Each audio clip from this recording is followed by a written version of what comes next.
All right. Okay.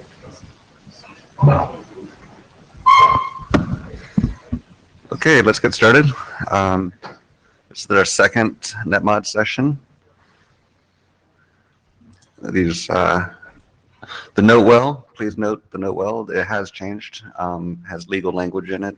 If you're not sure what it means, then please refer to your companies or your lawyer. We need to have some note takers. Please join Etherpad. Can we have anybody else who's going to join Etherpad? Okay, 1 and 2. Michael, where's Michael? Michael's not here. Our secretary's not here. Okay, hopefully our secretary, but still we have 2, so we're good. We're on Jabber and Midako. We got 2 on Midako.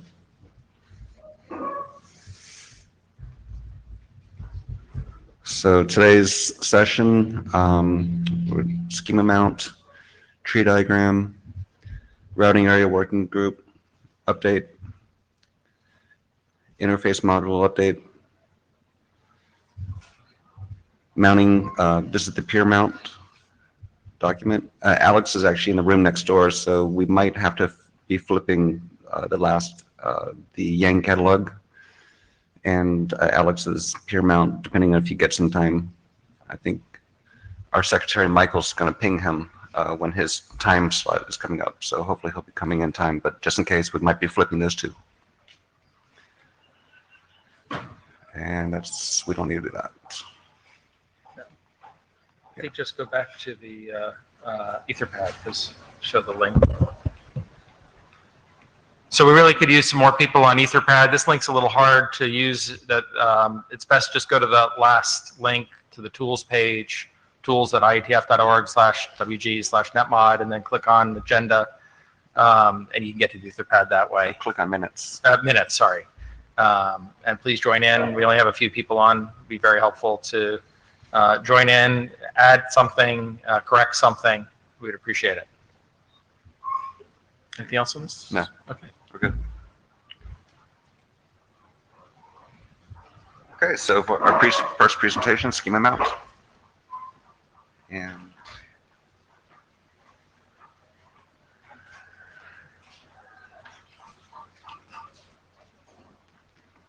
hi, good afternoon. Work.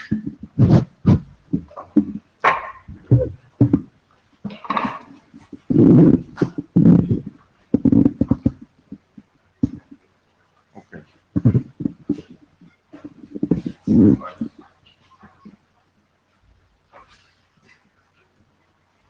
Hi, good afternoon. My name is Ladel Hotkant. I'm going to talk about Yang schema mount draft. It's now 6th revision of this draft. And basically, the only main change compared to the revision 04 that I presented in Chicago is a new mechanism for referencing instances in the parent tree. In Chicago, we had some discussion about that, and the previous mechanism didn't seem just right, so we tried to come up with something different. So I will talk about that later. And then one thing that was implied, we do not need to make the mounted schemas conditional by means of including some when XPath statement in the use schema data that could be evaluated and then make the mounted schema conditional, because this can now be achieved through a normal Yang when statement with the use of the new parent references mechanism.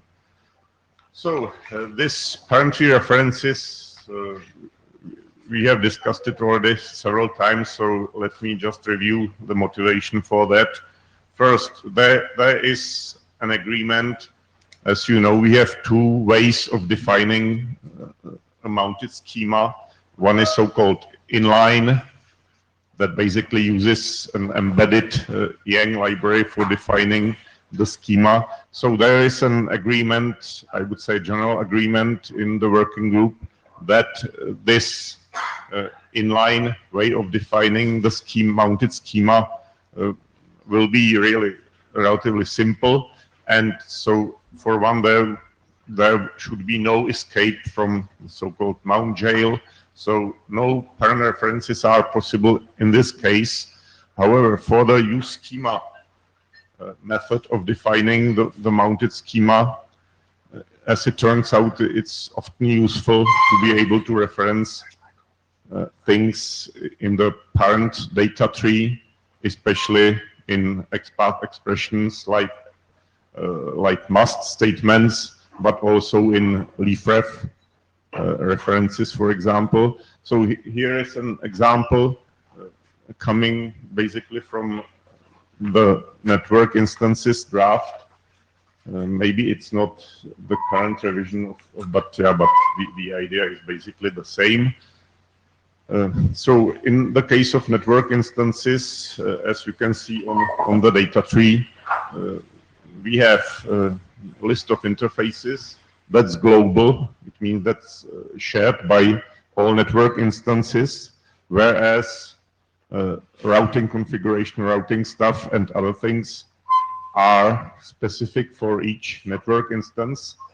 But of course, from a routing configuration, we often need to refer to interfaces.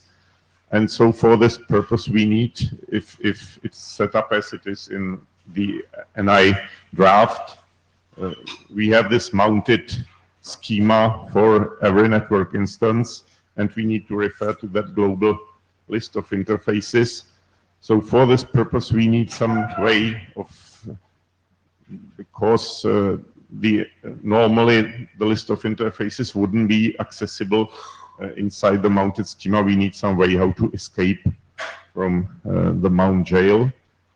And the mechanism that's currently proposed in the draft is to use, so as I said, it's only for the use schema method of defining the mounted schema. So inside the use schema list, which is state data, of course, we have this additional parent reference. It's actually a leaf list containing one or more XPath expressions. And the idea is that as soon as we perform any XPath evaluation inside the mounted tree, which includes also leafref references and possibly instance identifiers. So these parent reference expressions specific to that mount point are evaluated. These expressions have to result in for each of the expressions should result in a node set in terms of XPath 1.0, and then a union of these node sets is taken, and for the purpose of evaluating XPath expressions inside the mounted tree, these resulting the union of the node sets is added to the available tree, which means that from XPath expressions and leafrefs and so on, we can refer to selected nodes from the parent tree. There are some technical points, of course, about XPath evaluation. So currently, the context node for this parent reference is the root of the parent tree. And one thing that's somewhat annoying is that we have to define or specify the namespace declaration that XPath requires. So this is done basically inside the state data defining the mounted schemas. So this mapping from prefixes to namespaces is done there. So that's something that need to be added to those state data.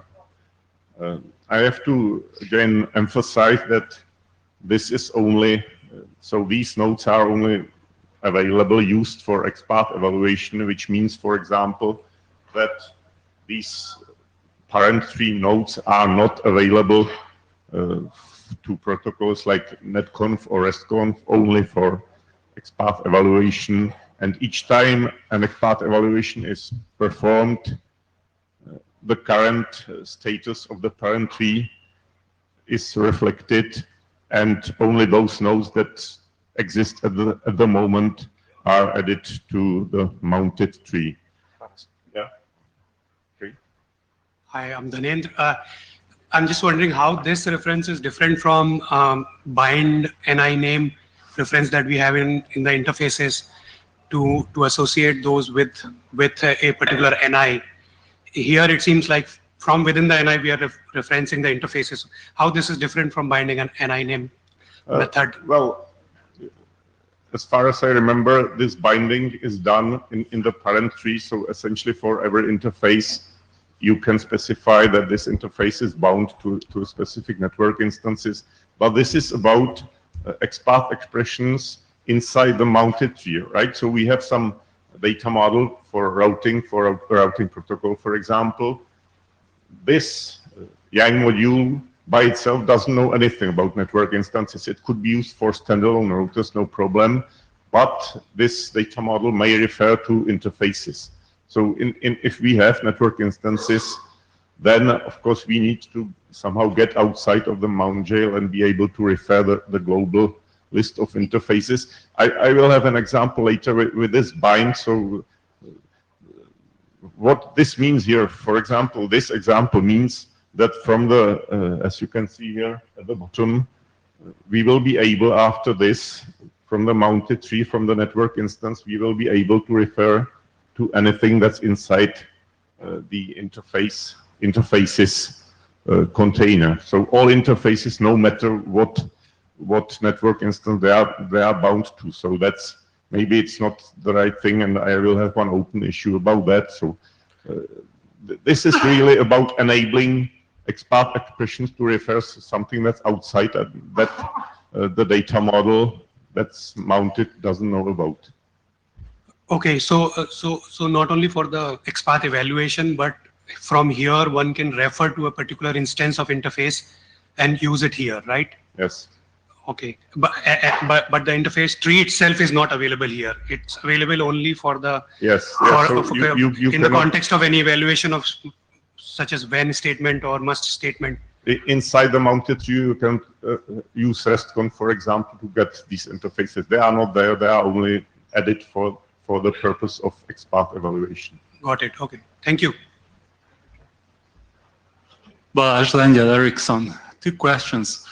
If we have multiple levels of mounting, let's say 3 levels, is there a way from the 3rd level to access the base level? Because this seems just one step to the parent. No, currently it's not possible. So it assumes that you can only refer to things that are in the immediate parent, right? So because I think because you have the recursive support, you could support that. Using the same solution for recursive support, you could export from one to the second, and then from the second to the third. Yeah, with another level of complications, of course, Yeah. it would be possible. But of course, if we have several routes that can be used for evaluating these parent reference expressions, we have to specify which route we have in mind, and it becomes pretty tricky. So I would personally, but basically, I don't think that it's very sensible to define many levels of schema mounts. So what we are addressing here basically is the network device model, LNEs and NIs, and that's about it. Lou Berger speaking as a contributor to the LNE and NI model. If you're thinking about the case where you have a physical device that you then put into one of these logical systems or an LNE, and then from there go into VRFs, it turns out that you would have 2 separate instances of exports, and you wouldn't have to do this. It wouldn't turn into a parent reference of a parent reference. So we're from the user standpoint, we're not envisioning needing that right now, even though I think you can do it with the recursive solution that's available. It would be good to have some statement on this recursive possibility or its absence or whatever. I think there's a section on it. Next question is, if, let's say I have interfaces both in the base and also mounted at some level, will I get into problems if I have the same keys for interfaces? Because the keys are only unique on the same level, but suddenly with the XPath reference, I can see both set of interfaces. I think we discussed this last time. And so basically from the standpoint of XPath evaluation, you can have anything. So you can have both. So it will evaluate to something. But I believe in the current revision, there is some, at least some warning that this shouldn't be done. So as soon as you use interfaces in the parent schema and you want to use this parent reference mechanism, it's not advisable to use interfaces inside the mounted. And keep in mind, this is an implementation time thing. So if someone can figure out an implementation that makes sense in their implementation, that's their choice. But no one's forced to do that. May not really make sense to do it, but if you think it does, it's your box. You get to code it the way you want to. This is just a curiosity. Phil Schaefer, Chamber Networks. This is just a curiosity thing, but if I've mounted 3 levels, when I'm here and refer to slash, I'll get here. If I then refer to a node's parent, won't I get here? Doesn't that just automatically fall out of your XPath? Yeah, if you have several levels and you use this parent reference in the second and third level, so the third level refers to the second level, and the second level refers to the first level. So you will be able to hop out that way. One step like up in the schema hierarchy. Okay.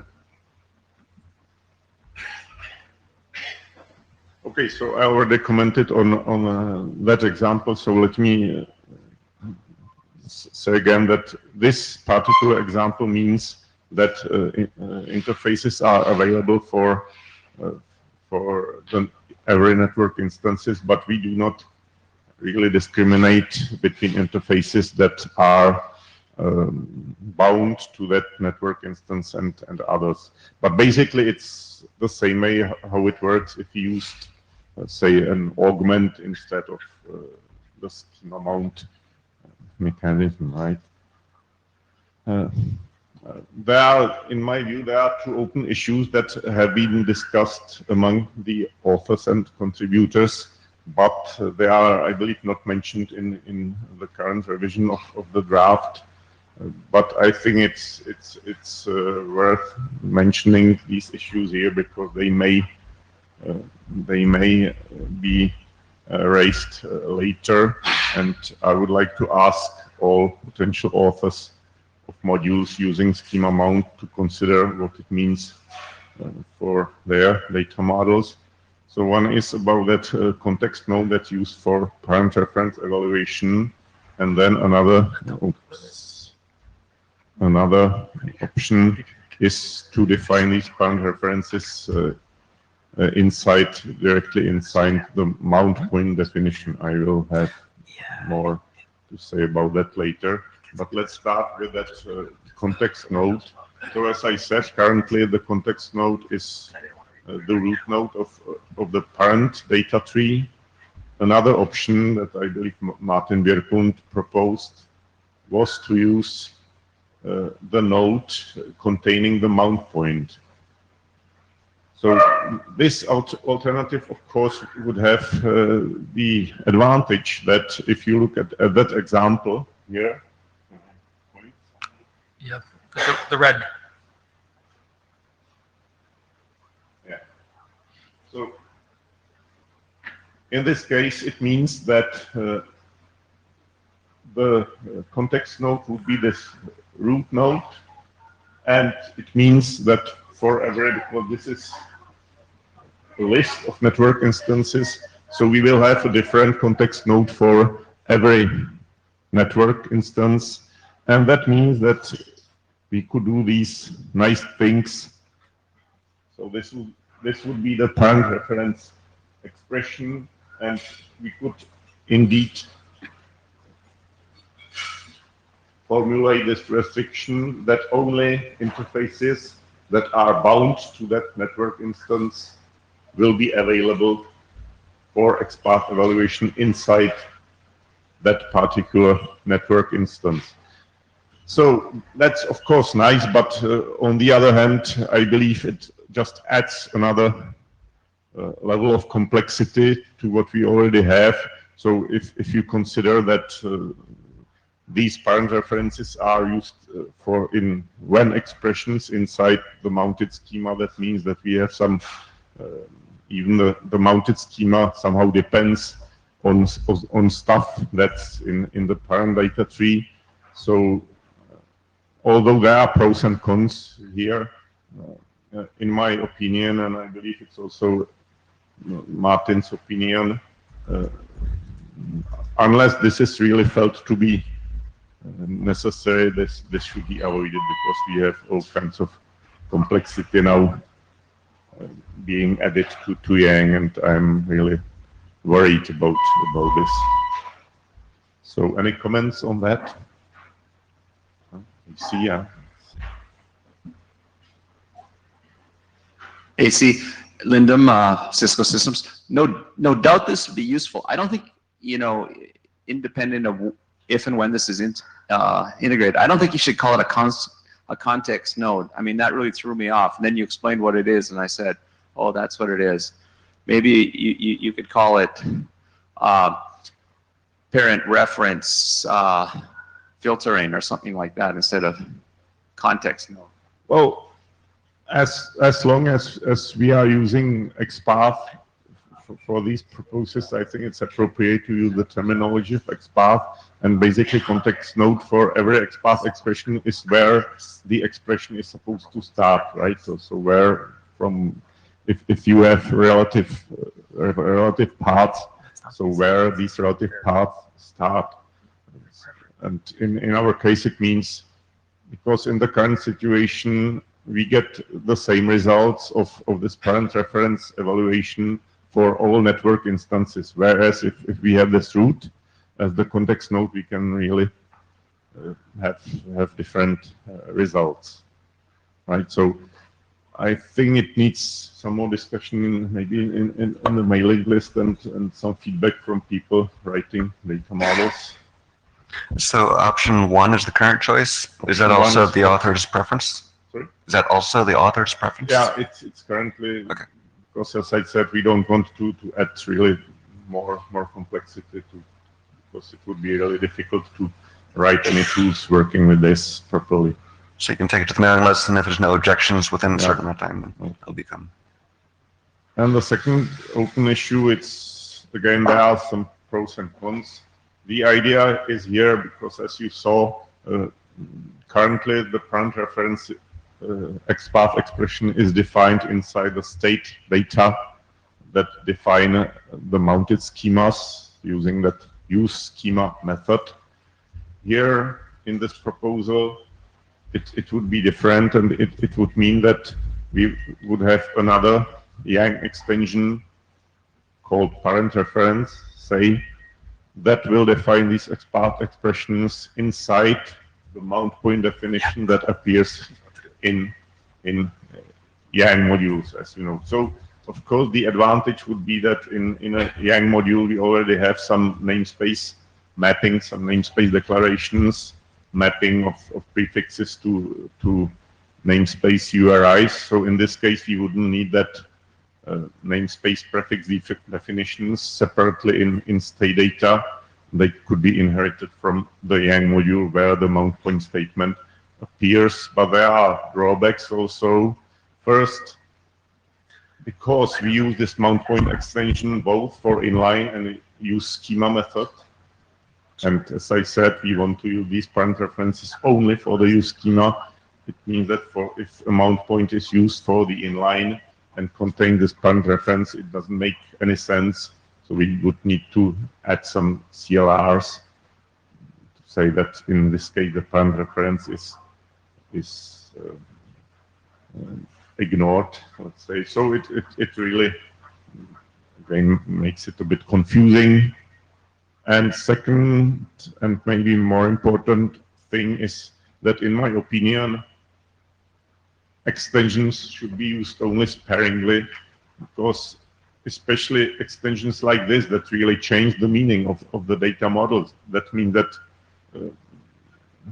client that doesn't understand it cannot simply understand the data model, and different clients may end up with different validation results, for example, or just break.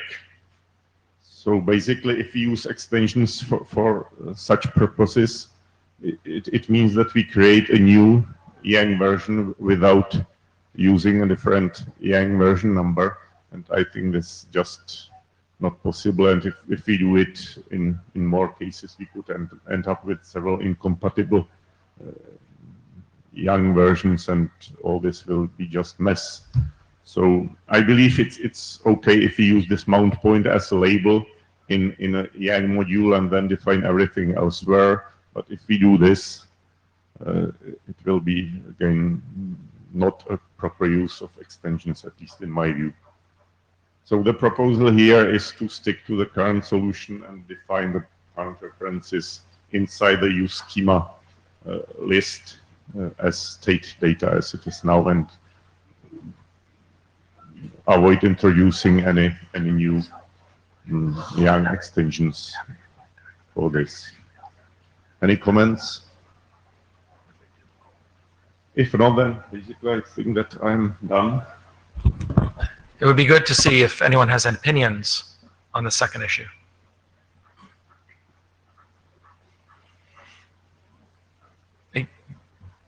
Rob Wilton, I'm not sure I have an opinion. Can you lean in a little? I can't hear you. Rob Wilton, Cisco. I'm not sure I have an opinion, but I'd be curious to know, what does Martin think of this? Does he also have the same opinion as you? I think currently Martin agreed with the current text of the draft, which uses the current solution. So I believe that he agrees. But because you've already got an extension statement for the mount point anyway, haven't you? sorry? You already got an extension for the mount point anyway, have you? Yeah, the mount point extension is still there, and so it's currently the way how to identify the mount point, and this will stay there. So I am not arguing against extensions in general, but this particular addition, this point reference extension. I guess I have a slight preference for this, probably, but I've not looked at it closely. For this extension? Yeah, I think so. But that's just a feeling. Balázs Lengyel. Is it my mistake if I say that this actually gives the control of exporting the internals of the parent model to the parent model? That's basically true. I think that may be an even more important question. Who controls what you can access from the parent model? Maybe even more important than the notation. This is true, but I would say that if you do this, so you probably, so the author of the parent module has to envision somehow what the contents of the mounted schema is going to be. So whether a schema is mounted that might make use of interfaces in this case, right? So yeah, you are right that basically this means that the author of the parent module can immediately tell, I want to make this available to all mounted schemas. So this, Balázs Lengyel again, this can be a good thing or a bad thing because it allows you to control what you expose, and modularity is good. On the other hand, you have to envisage or somehow see forward what's happening. It's true that I should have mentioned that this also moves the responsibility. Currently we have it as an implementation time feature, where this would be more Yang module design time. Lou? Lou Berger, as contributor to this work, I raised this point, and I see a use case for it and would like to see it. And both authors, Martin and Lada, pushed back pretty hard, and I was going to raise the design time.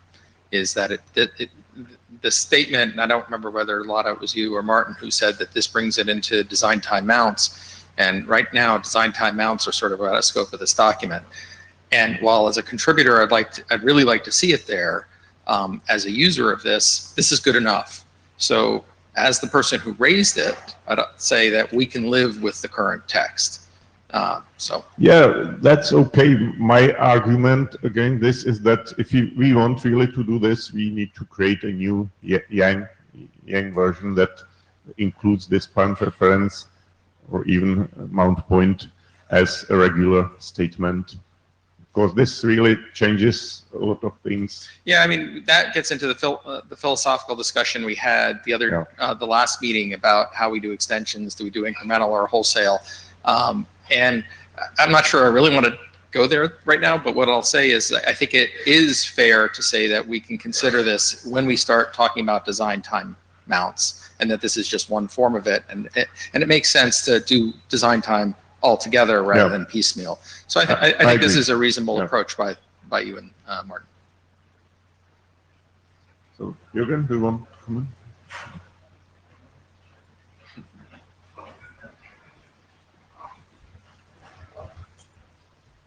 Jürgen Schönwelder, I might just not have understood it, but why do you think this is causing a problem with the Yang language version? Because extension is just some addition, and clients or implementations in general needn't just know about it. So if an implementation doesn't know about mount point, there are other problems, but I mean that it could, for example, if it understands mount point but doesn't understand parent reference, it would mean that evaluation of XPath expressions inside the mounted schema or inside the data that belong to the mounted schema could give different results, because in one case you have these extra nodes available in the mounted data, and in another case these won't be available, so XPath expressions could give different results, right? So that's not... Okay, but it's a substatement of a mount point statement, so Yes. I would expect that either you understand both or you understand none of them, so I'm not sure. And if you don't understand any of them, you just... Yang spec says that you can, of course, an implementation can ignore any extension statement. We need to wrap this up. Last comment, please. Balázs, maybe it's a more general question. I thought that if you declare support for a Yang module, that means that you must support any extensions defined in that Yang module. It's not your choice that I support one or maybe none. If you support this module, you support all of them.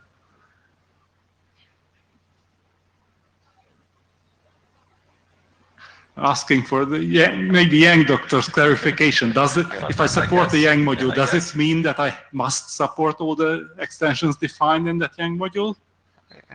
Yeah, but in fact, problems already start with the mount point extension, because in this case, you can have some modules in your Yang library that do not belong to the normal top-level schema, so the client could get confused, right? So I think the answer is yes, and we can go double check the spec, but I think the answer is yes.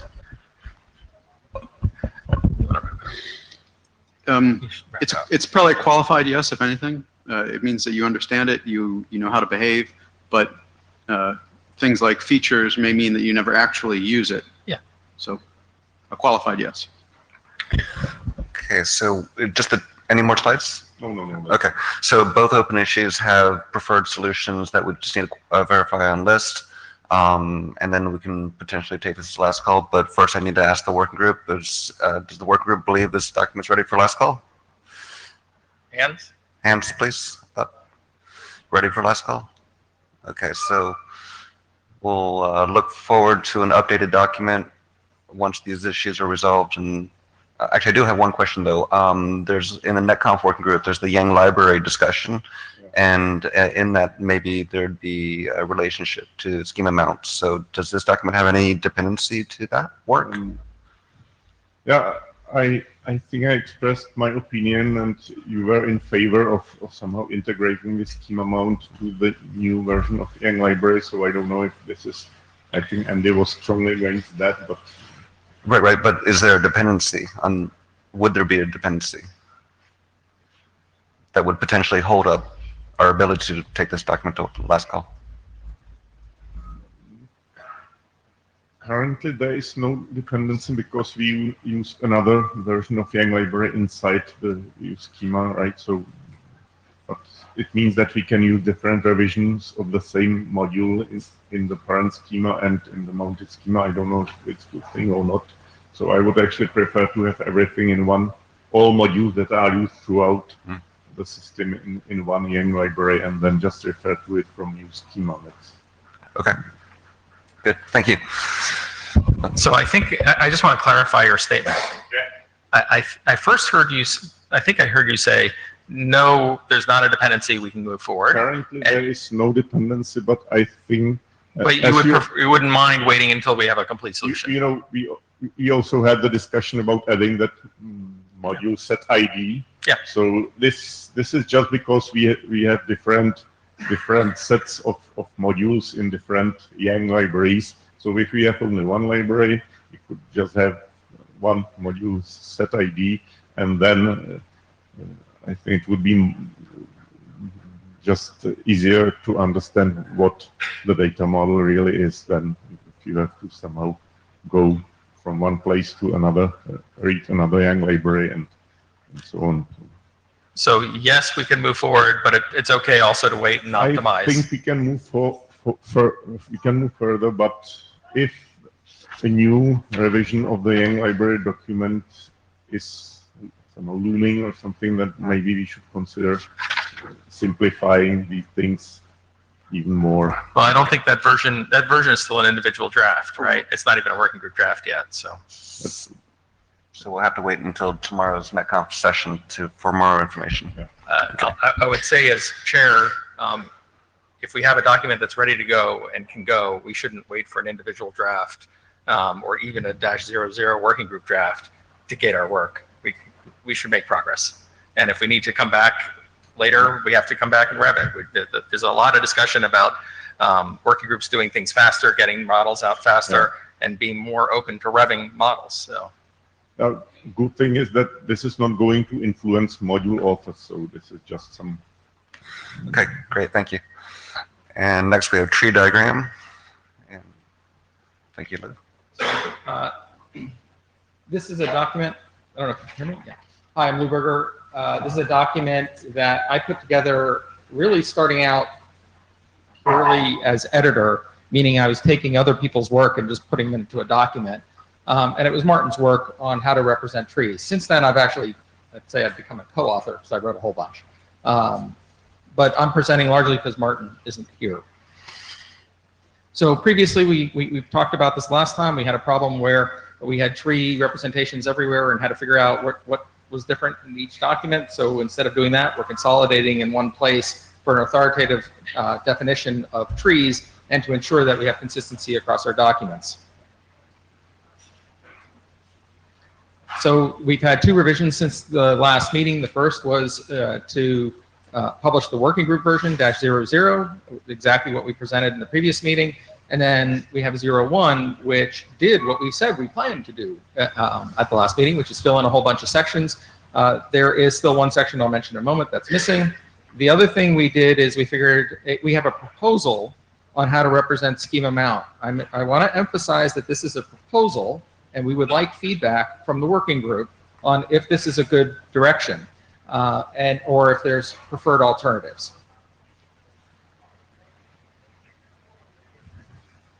So I think I went through most of these pieces. There's a little detail here. In the interest of time, I'm just going to highlight the one piece that we haven't thought about or we haven't discussed or documented is how to represent extensions. Right now, they don't show up in some tools. I don't know about all tools because I don't run all tools, but they're generally not shown in the tooling. But we should think about whether or not we want to represent them in documents. Jurgen's looking at me like I'm crazy, so maybe I misspoke. Go ahead. Rob Wilson. One comment I should have provided some on the alias. X is used both for deprecated and -X for RPCs and actions. I think it might be worth checking a module with deprecated output to check that's not too confusing. I have a feeling it might be, so just one thing is worth checking. If you can repeat, do you have a specific proposal of what you'd like to see? Something not X in one of the cases. Okay, so I think that's a good point. Please do raise it on the list. Yeah. One of the things that we discussed at the last meeting that relates to this is whether we should change some of the old notation to make it clearer and maybe like RO versus RW, is there something better there? And what we sort of felt, and we read the consensus of the room, is it's better not to change something unless there's a real need. Yep. Just so that we're consistent with the existing published documents and things people are familiar with. Yep. So I think with the proposal of what do we change it to is it worth it? Yes, I agree. I think this and one- I don't personally don't have an opinion that's strong right now. Yeah, this might be a case that there is a need, I think, is the point I'm making. Great. I'd love to discuss it on the list, particularly because Martin isn't here, Yep. but also so that we get a good discussion on it. And if you can propose what you would like to see, Okay. more than just not X, that would be very helpful. Okay. So I'm moving on to the schema mount additions. What we came up with is that for a mount point, we use MP.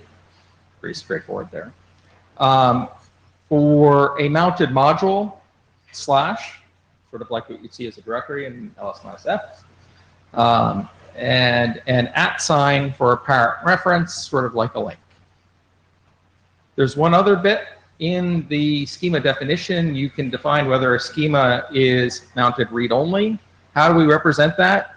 Well, we just use RO for the module that's brought in. So there's no extra flag. It's just that even though the module, if in its normal mount point would be RW, in the read-only case, or config leaf equals false, we would just say RO there. So that's a little bit of a subtlety, but it seemed like a good compromise. Again, this is a proposal. It's a working group document, which means we need working group consensus on it. But it's also a new proposal. So we really would like to hear feedback on it.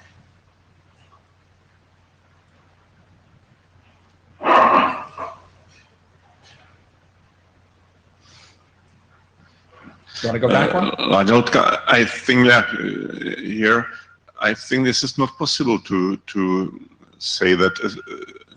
Yeah, maybe in some special cases, but in general, if you have these schema mount references, it's really about instance data. So whereas this tree describes the schema, right? So in general, it really depends on the evaluation of the parent reference XPath expressions. So it could happen, not in the example that I gave, of course, because it's all the same. But if we have more complicated XPath expression, it could happen that sometimes interfaces will be available, but sometimes they won't be available using parent references. So this is... You're getting to a really interesting point, which is why are we even showing what a schema mount tree looks like? Yeah. Because that's not something that you would see at design time. Yeah. But we do believe that this goes to the question that was asked in the schema mount discussion of, if I'm a vendor and I want to relay to my customers what it is that my schema really looks like, we think that there's going to be this representation. And I think we have that with that appropriate caveat in the document. If there isn't enough text around that, we should improve the text. So it's true that if we use that parent reference extension, which is really the design time, then in this case it would be clear immediately that what is available and what isn't, right? But not as it. Yeah, exactly. So, this might be a little forward-looking. It might be a limited use case right now, but we think at least I think it's worth including. It's a proposal. If the working group for some reason doesn't want us to include it, we can remove it. You'll see that we're going to use it in several cases with the discussing the examples of LNE and and network instance. So we're already making use of this in our documents in the example cases. Okay, Jürgen Schönwiller, so I understand correctly that the interfaces at thingy can only be generated if I have state information. So I can't get it out of the schema. Correct. Well, you can get it out of the state data, yeah. Correct. Absolutely correct. And so right now, the only place this is being used is in examples where you have the example state data and then what the tree looks like to match that state data. So we wouldn't expect to see it in a module definition, but we're using it in examples. Balázs Lengyel Ericsson. Am I right in saying that even the top two lines, the mounted modules, can only be known if I know the state data? So my question is actually, how would a tool like Piang know what to put there, or is it just a manual notation? So here's an example of an actual module. It's shown with an augmentation. The yellow is an augmentation. The base model is in black, and here's the mount point. So the only thing you would see in an actual schema, in an actual module definition, would be the mount point. You wouldn't see anything underneath it.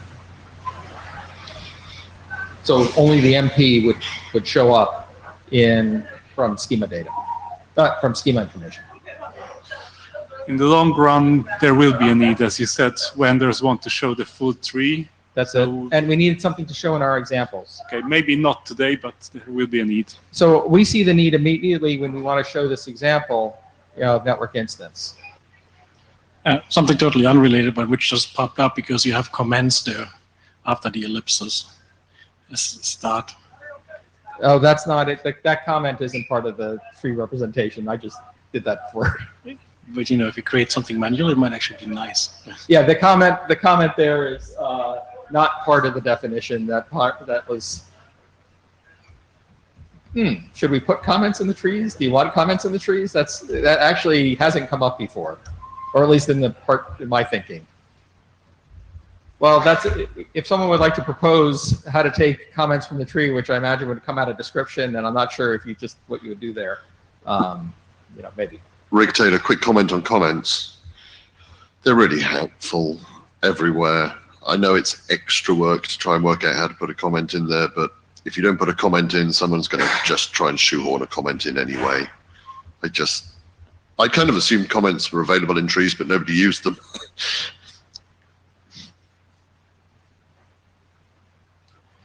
Yeah, but since these tree diagrams are usually created by tools, that would mean that we need to have some way how to express these comments in Yang modules.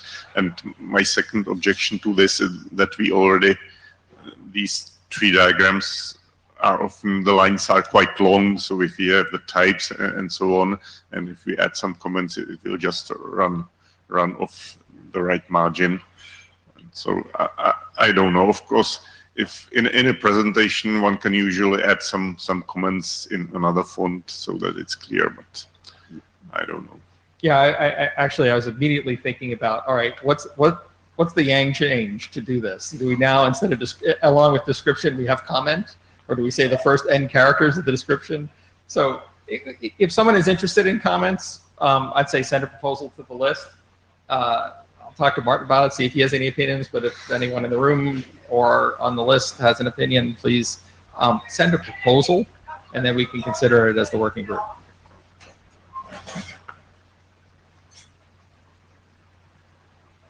Chris Alps. So we have when we have new formattings for RFCs, do these get prettified, prettified? No clue. Right now I do XML, that gives me HTML. I don't do SVG. Yeah, I'm actually, the question really was based on the idea of the line wrapping, right? And not wrapping at 72 characters, so that would actually. We do have a recommendation to wrap in the document right now. Yeah, I know. We did put that in there. So where are we going next? We're going to fill in the TBDs. I believe the only thing is the extension. We really would like confirmation from folks on the tree representation, including the schema mount representation. Please take a look at it. Please send comments to the list. This is highly stylistic and subjective. Some things are easy to change right now, like the schema mount part. Other pieces which have been used for a long time, we want to resist change, but make changes if it adds a lot of value. Please discuss this on the list. We need consensus. If we don't get more feedback and we make these changes on extensions, we think we're going to be ready for a last call, and then maybe the last call becomes the forcing function. I don't have a specific timeline for getting the extensions done. I would hope in the next few weeks, but we have vacations and things. And so as soon as that clash is done, we'll have a proposal for that one open section. Benoit Claes, so it's fine to have this document, but do you have the commitment from the tool developers like Piang and Yang that we will have this output at the same time we've got an RFC? Because otherwise it doesn't make sense, right? The only thing we are really changing so far from the existing tooling is the addition of MP for schema mount point. That's it.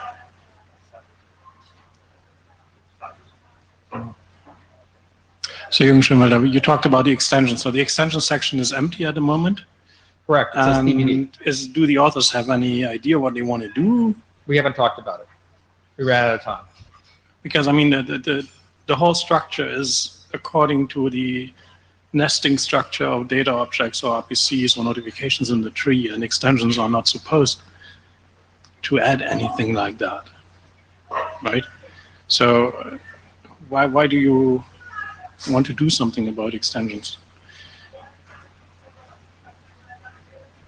Representing where an extension, I don't know yet, is the answer. Okay. It's a TBD because we haven't gotten there. But Angela Eriksson, is it usage of extensions or the definition of extensions that you're thinking about, or both? Usage. Thanks. Okay. Yeah, good, thanks.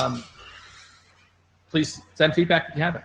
Yeah, we're running behind, so please, AC. Escape. Oops.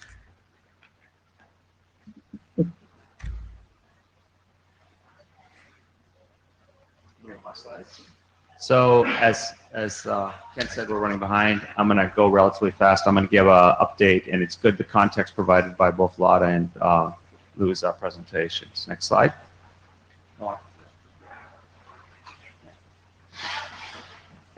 Okay, what I'm going to go through are the 3 working group documents for that the Yang routing design team is working on, and where we are on those.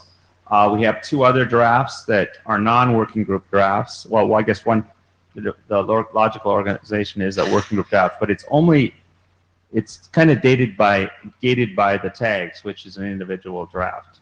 So I'm not going to talk about those today. There's going to be more work done on those. And NDMA next steps. We plan to respin 8022 with only the NDMA changes. We're not going to try and do anything so that we can do this relatively quickly. And we'll hopefully do that in the next month or 2.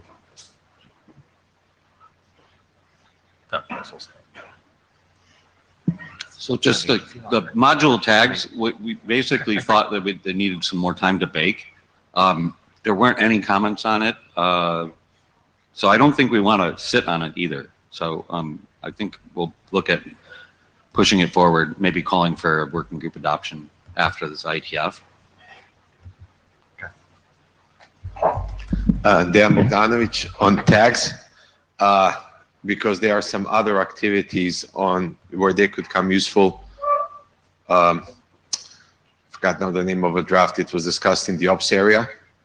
So having tags, for the Yang catalog and for the Yang library, that would, so that we could put those 2 works those works together. We should make some decisions on that part. Okay, these drafts are really dependent on schema mount. Now that schema mount is moving forward, I think we can move forward with both the network instance and LNE drafts. They also have been updated to use the new tree representation for mount points that Lou just talked about. We hope to see working group last call soon. One thing for specifically we see for these drafts, you remember Lada's design issue one, open issue one on slide 6 that he talked about, that the XPath references didn't allow you to specify context or filtering for the XPath.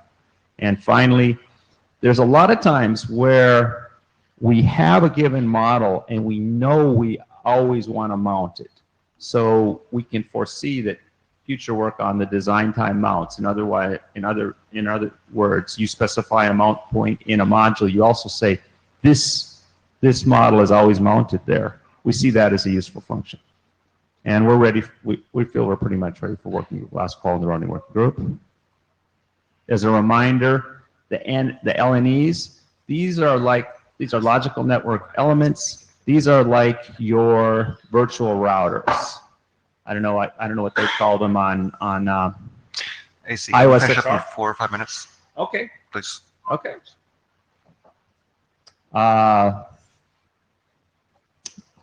Pretty much answered the Yang Doctor review, added terminology sessions. See, I'm not going to go.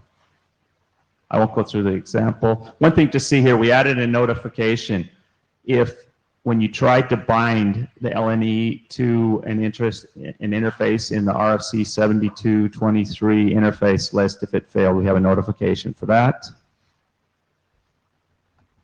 Here's just an example. You see, you see in that tree, that's mounted stuff that's under the mount point in the LNE.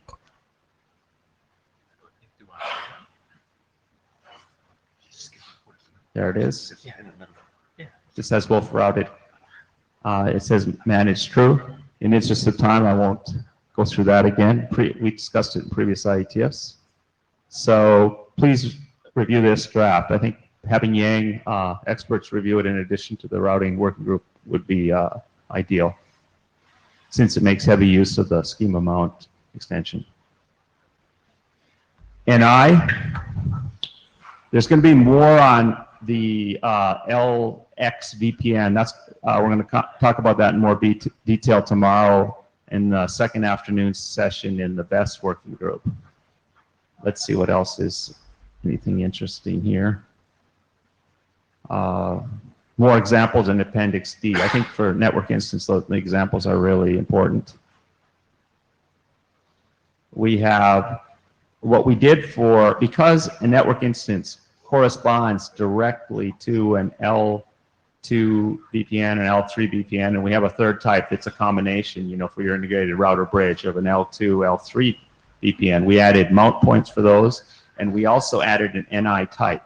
Now the NI type is also a choice where you can put information that's always via augmentation, you put information there that's always applicable to that type of VPN. And here's just an example of that. That's an augmentation. So as you'll see tomorrow in BEST, the LX VPN models will make use of augmentation under NI type, and they'll make use of they'll augment mounted schema under the NI type specific mount points. Dan? Yes, on the L3PN state, this is sort of a detail, but I think we should start thinking about timestamping for that. As I've been thinking about this lately, is when I'm looking at the state, that I should know which. Sorry to do this. That belongs in the routing working group, that comment. Yeah. This is just a readout on what's happening there. Oh, good. Yeah, like this example, we have the old style. This isn't in an MDA either format, and hopefully they'll go to that with that model. And here I referred to these. These are the well-known mount points that the different types of network instance will make use of. And again, we added a notification for the case where you try and bind an interface in your RFC 7223 interface list. Actually, it's the one, the RFC for the IP specific interfaces. If you try and bind it to an IPv4 or IPv6 interface and that fails, then we have a notification for that. I forget that. Is that RFC 77 or something? RFC 7277? I don't remember. And here's just an example of the augmentation that L3 VPN is going to make to NI type. And the fact that that if you have an L3 VPN, you'd have a specific mount point where you'd put everything under there. Like for instance, your IETF routing module and your protocol, and in that you have to list the control plane protocols. Well, there they are. And you might have OSPF as one of your control plane protocols, and that would all be mounted under there, just like what we affectionately know as VERFs or context or whatever your favorite vendor calls them. And yeah, here's just a few full network instance tree. And a lot of this does not include anything that's mounted right now or augmented. We already talked about that. We think we can get around that. You see, we're going to accept the limitation and let it be an implementation, even though it's not enforced in the schema with the parent ref. An implementation could enforce that you couldn't access an interface that didn't have a bind interface name of the specific network instance that is referencing it. And again, please review this document, as we don't have all the Yang experts in the routing working group. And finally, in addition to IETF types, we have a new draft. We've had a lot of good feedback lately. One problem with this is like your kitchen sink. And every time we think we're done, somebody asks us to add one more thing that they think is going to be common across a number of Yang modules. And so we've been adding those.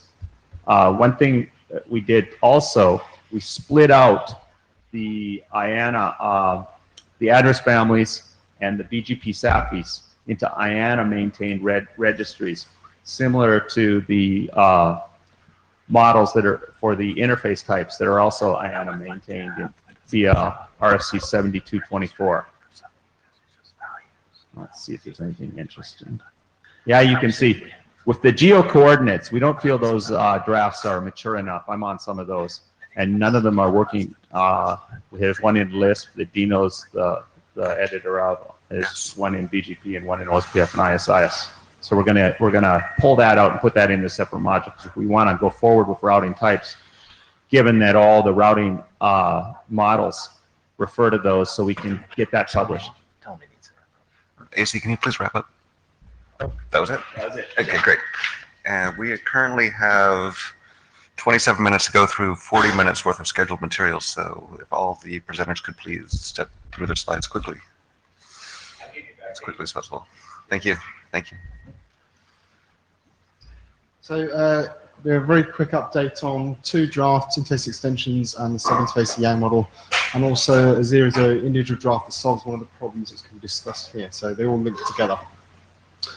Basically, since the last IETF on the interface extensions draft, I've updated on the feedback from last IETF. I've had a Yang docs review from Andy. Thanks, Andy. So I've fixed all those things, except for 2 issues remaining. The first, I need to provide examples. That's just work I need to do. Nothing exciting. The second one is this sort of sub-interface property, which is meant to be a way of trying to abstract away a list of interface type dependencies, instead to have a common property instead. The solution I've got in this or these 2 drafts doesn't really work very well. It has problems. It's not extensible.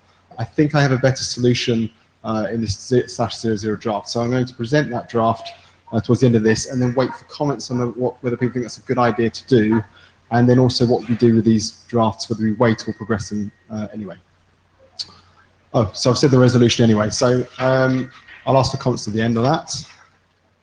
The sub-interface VLAN model status, again, the same. This hasn't had a Yang Doctor's review, but again, it's close to being complete, I think. I want to try and get these two models out the door to try and be a bit quicker. The main change I've made is some simplification to make the structure a bit easier. Rather than using a list of tags, there's now explicit tag names. There's one simplification still that needs to be done. That's based on the IEEE groupings. So once they're fixed, and I enforce them, they'll also get fixed. There's also an issue raised by Vladimir in terms of the compile. So that's one person who's already trying to use or is using these models. So again, another justification to try and get them out the door. So what have I changed and fixed? This is what it was in the old draft. You see, this is the L3 case. The other ones, the L2 is similar. There was a list of VLANs with an index into that list, which is what's required config-wise. That's a bit messy to actually have to handle. So instead, I've now got two explicit tags, outer tag, second tag. And you could extend this in future with further tags down the stack if you had to, although I don't actually expect that that's likely to be required. The one quirk here that's still remaining is that extra .enq tag container. I would like to get rid of those, and that's the thing that updating the groupings and IEEE would solve, and I'm liaising with them to do that. So once that's been fixed, the Yang should look like this and be a bit simpler to use is the plan. Right, so that covers what I've done to those two drafts. I want to quickly talk about my new draft and what's proposing to solve. That's the interface property issue. Glenn, do you want to comment on the previous one? Sure, Glenn Parsons. So so it's called outer tag and second tag? Yes. So this is is this what it was when you had, we had discussed it within IEEE 802.1, or have you renamed it since? I've renamed it. Before, it was like this. So it was a list of tags with an index in there where the first tag would have to have index 0, the second tag has to have index 1. You need the list there and the indices to be able to force it. Right, okay, so right, we've seen it like this, we had problems with that. On the second one, I think IEEE 802 would have larger problems with you giving it names, because you're implying something now with it. Well, anyway, so I think you need to liaise it with us. Yes, definitely. At 802.1 on the use of VLAN tag, and this, I'm not sure. I think I know what you were trying to solve, but I'd like us to understand it a bit more, and the group to understand it some more. Sure. Thank you. So in terms of interface properties, this is an issue that's already been covered in the draft, so it's really just a different solution for those problems. Thank you. Trying to present here. 4 minutes. Okay, examples of interface properties is a list of 6 sorts of different types of properties here. So rather than having properties bound to an interface, I would like to describe properties like it's a physical interface or virtual, sub-interface, point-to-point, multicast, Ethernet-like. And once you can add these new properties that are just defined as identities. There's a question as to who would manage or own these properties. Would it be IANA? Would it be a more expert group that needs to manage these? And once you've defined those as identities, you can then effectively use those in the IFANA IFTypes.yang. So whereas today there's a flat list of identities, I'm proposing that these get extended to also derive from the interface properties that those particular interface types have. So if it's an Ethernet interface, it would say, I have the property physical, I have the property that I do multicast, I have the property that I'm Ethernet-like. Or you have a lag interface, you might say I'm the property that I'm a virtual interface. I also support multicast and also Ethernet-like. There's open questions, again, as to how do you get this mapping right and who polices updates to this, so there's sort of procedural issues. But in terms of solving the technical problem, I think this works quite well. So it means that you go from having this sort of augment with a list of IF types, which isn't really extensible, because in future, if you have a new interface type defined, you have to go back and modify this Yang model to add that new interface type into that when statement to pick up the same leaf and the same namespace. Otherwise, you have to have perhaps the same leaf name in a new namespace for the new module. So that's what it's trying to solve. And instead, this is what it turns into. You simply have a when statement derived from the particular property that you're looking at instead. So that's what I'm trying to solve. Phil? Can I suggest you add the contents of those two slides to your draft, because that will make the reading the draft, the meaning of the draft much more obvious to the reader. Okay, sure, yeah. So my real questions here is who would manage this, and is it realistic the IANA would manage this? I think I was speaking to Jürgen earlier. He suggested that might not be a good idea. So in summary, who owns it? Who manages this stuff? I think defining the properties is backwards compatible. You can add new ones. I think adding them to interface types is also backwards compatible change.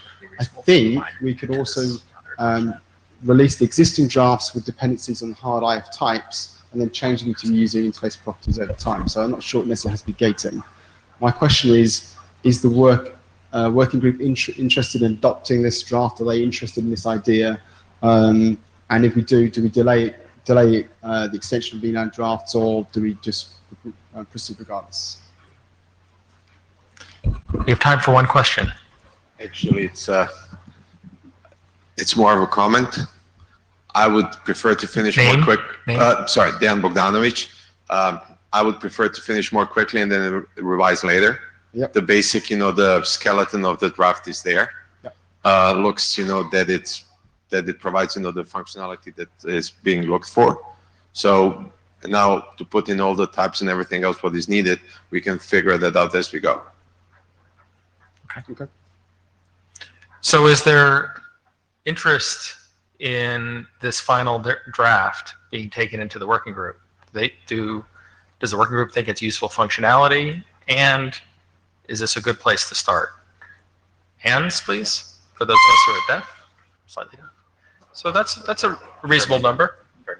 Out of curiosity, how many people have read the draft? So it's actually less than the people who think that it's useful functionality, and this is a good place to start. Okay. Thank you. Great. So Glenn Parsons again, I would reiterate that, so I have not read the draft, so I'll preface it with that. But from what you presented, this has impact on the usage of VLANs and to the sub-interface model, and you have this alternative proposal. I think we'd like to understand that in 802.1 and what your proposals are. So either an informal liaison or a formal liaison. That was the earlier draft. My understand that was in an existing working group draft, if I'm not mistaken. Yes, that's correct. And you said that you were talking to people inside the IEEE to get feedback before completing this change. Yes, I have done, but only one person within the IEEE, not the working group in general. Okay, so if it makes sense to do a liaison, if you could work on some proposed text and bring it forward, and we'll do it a liaison. I'll try and do it formally if I can first. Absolutely, do it informally, but if you want Either it is fine. I'm just encouraging the discussion. Yeah, if it's helpful for us to run a liaison, please have us do that. We can do it.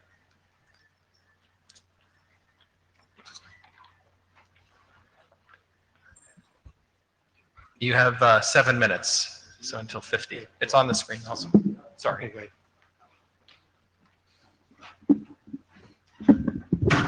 This is easier.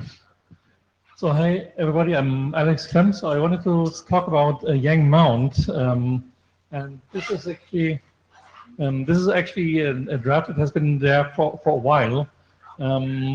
It's basically the other mount. I mean, clearly, basically, there's the whole schema mount work and so forth, but actually there was another mount-related draft, and this concerns this one. And the problem that they have solved is actually slightly different. Basically, there are two aspects actually to this. One thing that we call alias mount, the other called peer mount, which basically means basically it's about essentially mounting and providing an alternative path to instance information that is already elsewhere in the tree, so that you have basically different paths how you can access that same data.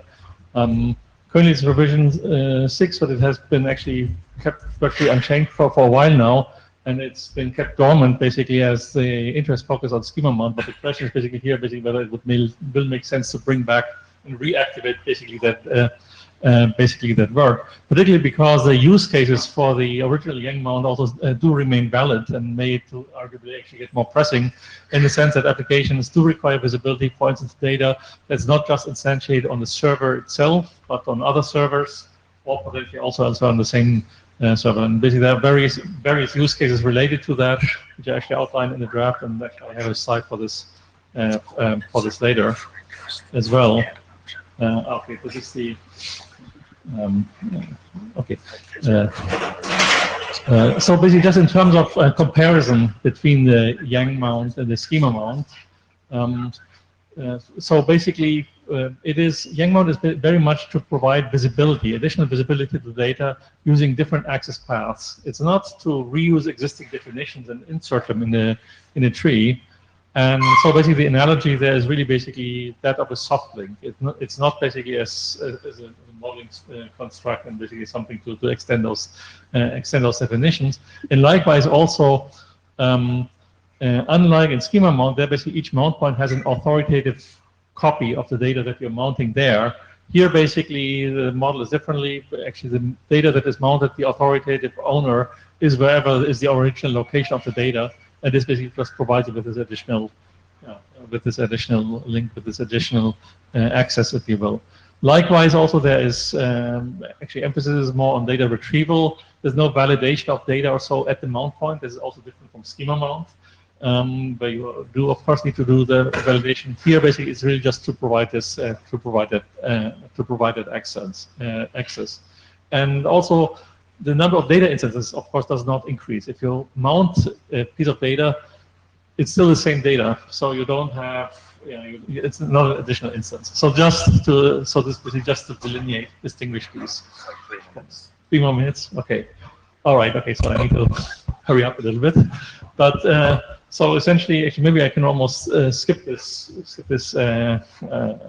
very detailed slide. But basically, it's ultimately to provide these new path structures to superimpose them on top of those Yang data trees. This is a rough, basically rough conceptualization of what is going on there. So in this one, this will show a peer mount, basically remote mounted information, where you want to allow from one system, for instance, the one with the blue nodes that are depicted there, you would want to, for instance, mount information from different servers and allow this data to be essentially accessed to as if it were, basically locally part of that server without having to go to a different server. This does allow you to, for instance, realize the notion of a federated data store where you, for instance, treat the network as a system. You can basically access it to basically through a single server. You can basically have a borderless agent, if you will, since you're busting or breaking up the server-defined border. Okay.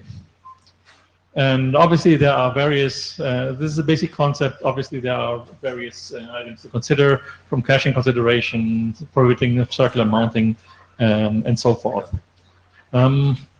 So the next steps of this are basically, as far as the draft is concerned, it's remained constant actually for quite some while. It's also basically part of this were basically incorporated into Open Daylight, which utilizes those concepts in the MD cell.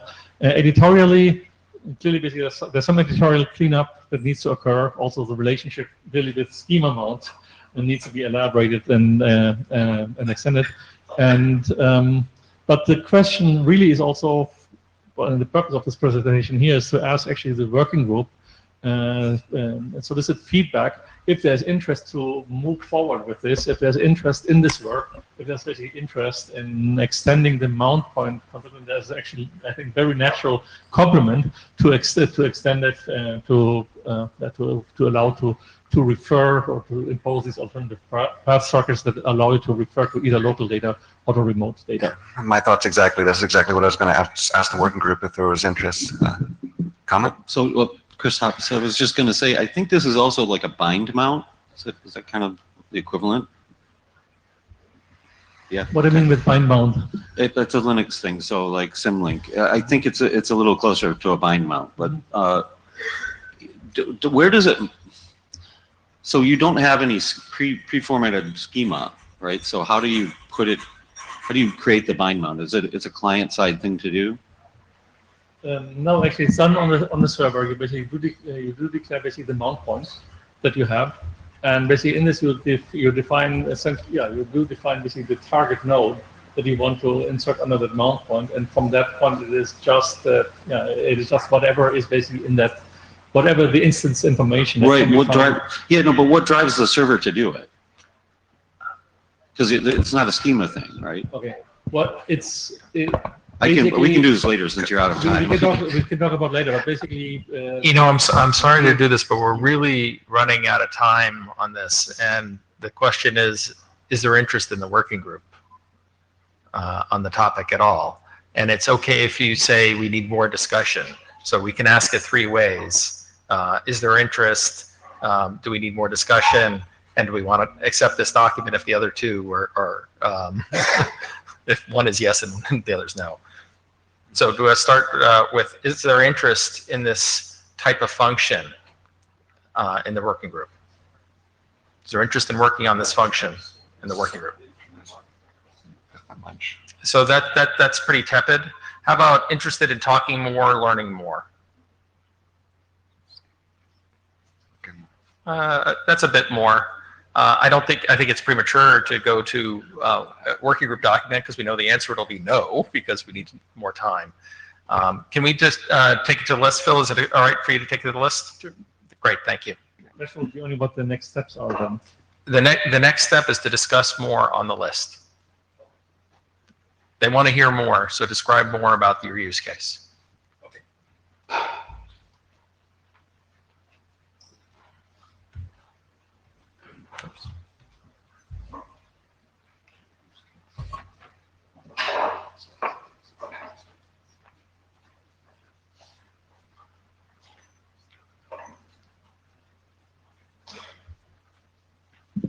And now for the lightning round. My name is Joe Clark from Cisco.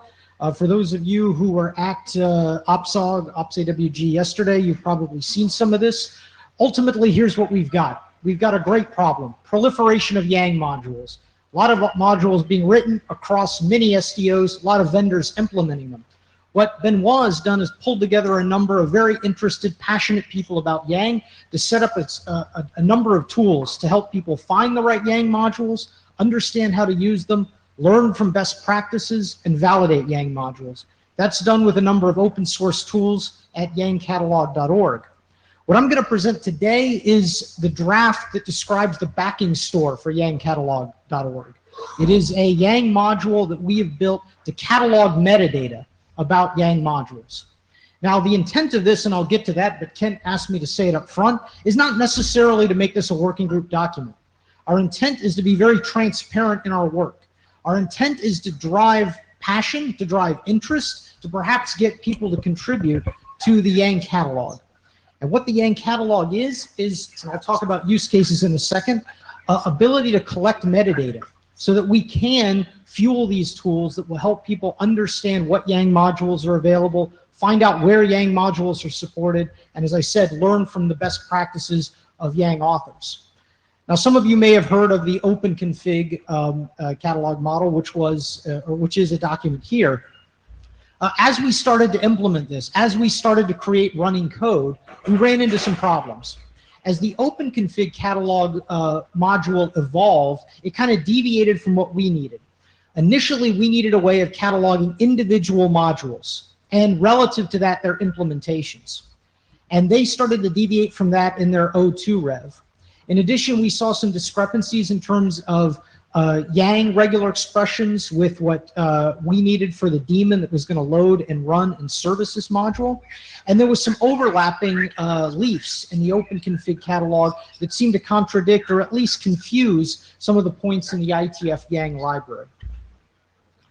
Our primary use cases with how we've structured this model, this Yang catalog model right now, is to first be able to, given a Yang model, find all of the metadata about it, as well as the platforms, the vendor platform and software releases that implement it, and given a vendor, a platform, and a software release, show all the Yang modules that they implement, their conformance level, their deviations, features, and so on.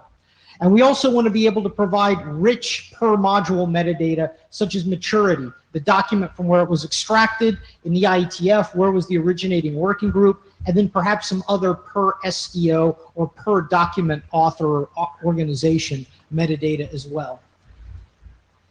Have to have a tree there, so this is the full tree as it stands in the 00 draft. We are also, as I'll say on the last slide, working with the new semantic versioning kind of rapid development approach here. So in our GitHub repository, this has already changed based on what we learned from the hackathon. And Kent pointed out something very excellent in that this is basically just Yang data. We don't actually have a server. So when you start to see things like conformance here, deviation here, describing a module, that doesn't have any relevance. So what we're going to do is pull that out and put that into the implementation section. And this also is hopefully going to help inform the BIS work happening in the NetConf group on maybe we can create more modular groupings in the Yang library so we don't have to kind of copy and paste their work. We can use it directly from Yang library. Just real quick, two elements of this that might not be obvious. One is compilation status. Benoit has been doing a great amount of work, thanks in part to all the developers who built great Yang validation tools, to be able to run Yang modules through a number of validations. As modules are registered with the catalog, we will run them against these validators. We will record that compilation status as well as the output, and that will be metadata in the Yang catalog. I mentioned maturity level earlier. What I mean by that, and some of these terms are likely to change, we want to say how trusted is a module. Is it an initial individual draft? Has it been formally adopted by a standards organization? Or is it ratified by a standards organization? That can help a module consumer know that, yeah, I can pretty much trust that this isn't going to change or that I can rely on this. And it can help another module developer understand that the type defs or the semantics in such a module can be trusted and perhaps used as a best practice or a learning example. Initially, we thought of trying to map that with vendors, and Benoit pointed out that that's probably going to get dangerous with how vendors tend to work. So we're going to add a new element for not applicable, where we're primarily focusing maturity at the SDO level, or Standards Development Organization level. Our second subtree is the vendor tree. So as I mentioned, given a vendor, given a platform, given a software release, show me all the modules, and this is where we're going to move our conformance data. So you'll also be able to see what conformance level, is it import, is it implement, what features are there, and what deviations exist on a per module, per implementation basis. And finally, yes, 3 minutes. The intent, as I mentioned, is not necessarily, this could change. We are rapidly developing this, but our intent is not necessarily to make this a working group document, not necessarily to push this towards ratification, but to be very open with what we're trying to do. Because we believe, in our experience, Benoit, myself, others who have gathered to do this work, believe that it is very important to have these metadata focused tools around Yang modules to ensure the success of adoption in our users, customers, whatever you want to call them. Our development is happening openly in GitHub. We plan on pushing another revision of this module relatively soon. However, it is already dramatically changed with what I presented from a 0.0 draft standpoint. A lot of that based on testing from Juniper, from Huawei, from others at Hackathon 99. So I ask you, if you're interested and you want to contribute, there's a link to contribute to the catalog. You can sign up to our announce list at announce@yangcatalog.org, where we'll be sending out updates, and use the tools. We've already had a few examples that I've seen here at the meeting of Yang module developers using these tools. They're there for you to use. They're there for you to extend. Questions? Awesome. Rick Taylor, very quick question. Why is it not your intention to try and standardize this, try and get acceptance in the working group to get this published? Why do you want to keep it sort of individual, to use your classification of models, when it could be useful? Benoit will answer this, but I'm going to answer first, and then he's going to tell me everywhere I'm wrong. We are working right now on this semantic versioning approach. You may have seen the SEMVer draft. It's got Benoit's name on it. Richard Barnes was a very big contributor to it. We want to do more rapid development of Yang modules, and we feel that this module is going to continuously evolve as we develop new use cases. For that reason, we were thinking, if we try to fit into the stricture of standardization too soon, it might hinder our work in making this module truly useful. That said, if semantic versioning really takes off, if this really looks like a promising thing, it could be that we could periodically synchronize back to the IETF with an RFC nameplate on it and continue to iterate our work in a repository like GitHub. Now, Benoit, tell me how wrong I was. You did great. Thanks, Benoit Claes. So one more thing is that we keep adding new things all the time based on the hackathon. Typically, you know, I was compiling all these modules. Some of the vendor modules are native models because they're generated. So obviously, I mean, not obviously, but they fail. For example, they're not fully compliant with 67 bis. So, okay, we're adding a new leaf. Is it generated? Because if it is, I mean, it doesn't matter. Next one is, okay, I was just taking a note now. We're actually missing whether it's a service model or network element model. We've got this draft in the RFCQ right now.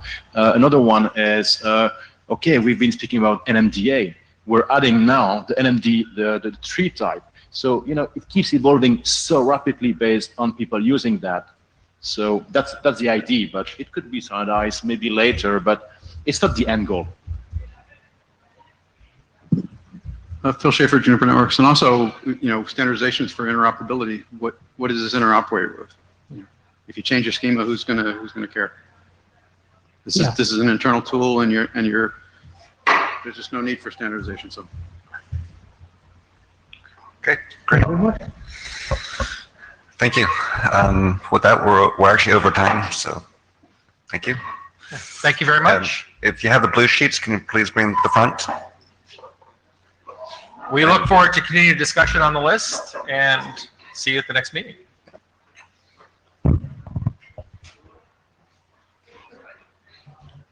What's that?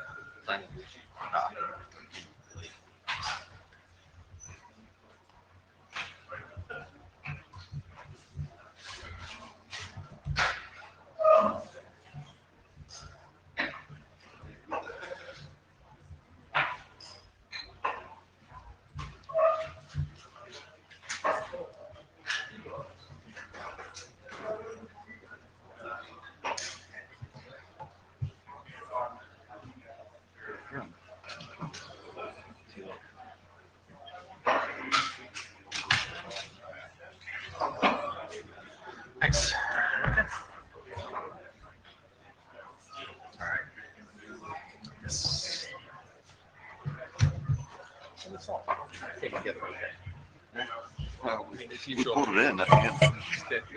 It's normal.